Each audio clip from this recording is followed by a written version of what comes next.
So magandang umaga sa lahat. So ngayon, tuturuan ko kayo kung paano mag-punch ng punch down tool sa modular wax. So una, need natin ng tools. Punch down tool. So yan ang punch down tool.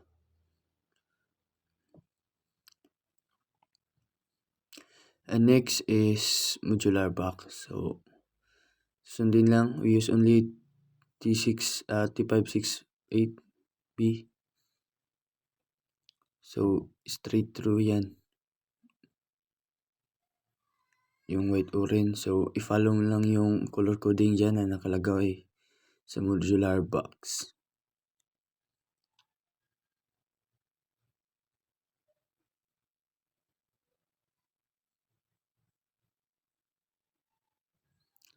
Ganyan lang.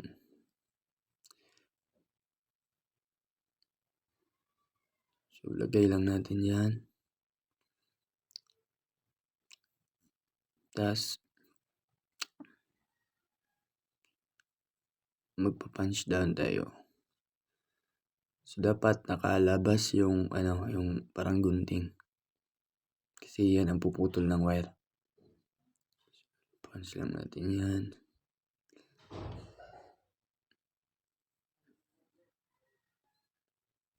Next and green na naman.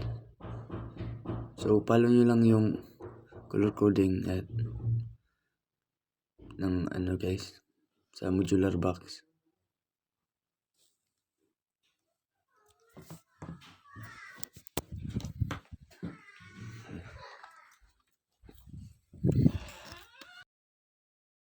So ganyan lang.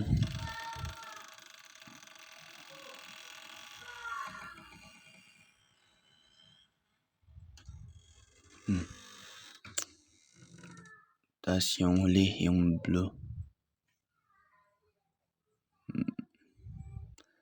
And tapos na. So ganyan lang mag-punch ng punch down tool sa modular box.